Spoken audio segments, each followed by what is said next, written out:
Je suis au poste frontalier d'Erez, à l'extrême nord de la bande de Gaza. Ce poste frontalier qui servait d'entrée aux marchands, aux travailleurs et aux Palestiniens qui avaient besoin d'aide médicale. Et je vais vous montrer un peu ce qui se passe ici. Itamar Ben Chemo va vous montrer un tank Merkava qui se trouve à l'une des entrées de ce poste frontalier.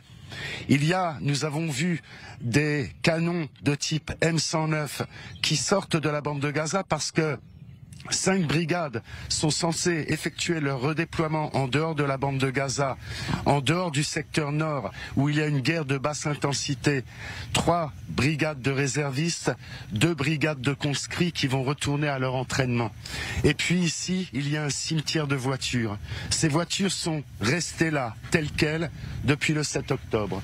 Ce sont des voitures qui sont les témoins muets des massacres qui ont lieu ici où des soldats ont perdu la vie, d'autres ont été kidnappés et pris en otage dans la bande de Gaza par le Hamas. Il y a même 2 soldats israéliens d'Erez qui ont été confirmés morts par l'unité du porte-parole de Tsahal et dont les corps, dont les dépouilles sont encore entre les mains du Hamas. Et vous voyez donc les pare-brises qui ont été brisées par les combats qui ont eu lieu ici.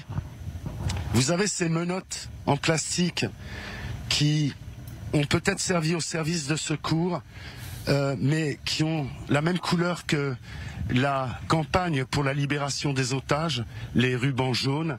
Et puis regardez autour de ces voitures. Il n'y a plus de plaques d'immatriculation.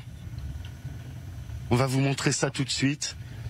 Parce que ces plaques d'immatriculation ont sans doute été prises par les enquêteurs pour les ramener en Israël pour qu'elles puissent être identifiées, pour que les voitures puissent être identifiées par les gens qui cherchaient des personnes manquantes. Et regardez, c'est vraiment un cimetière de voitures qui n'a pas encore été évacué, que vous voyez ici, des dizaines de voitures qui sont encore là, des voitures accidentées. Et puis là, un graffiti qui a été dessiné sans doute durant ces 90 derniers jours par un soldat, les Twin Towers, les tours jumelles de New York du 11 septembre, parce que pour Israël, le 7 octobre, c'est un peu comme le 11 septembre, sinon pire en proportion. Donc vous avez ce graffiti-là. Et pourquoi nous sommes là en fait? Parce que, sous pression américaine, Israël est en train de considérer la réouverture de ce point de passage frontalier accidenté pour l'aide humanitaire. Pourquoi? Parce que dans le secteur nord de la bande de Gaza, où il y a encore des combats mais de faible intensité, il y aurait entre 100 000 et 200 000 Palestiniens non impliqués dans les combats qui ont décidé de rester. Et donc, ils ont besoin désespérément d'aide humanitaire. Et pour recevoir cette aide humanitaire, le meilleur moyen, c'est de l'acheminer ici, par ce centre, par ce terminal.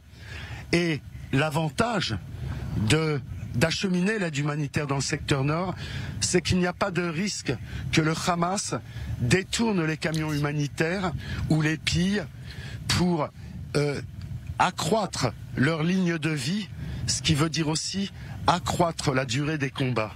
Cyril ? Merci Pierre Clochendler. Dans le reste de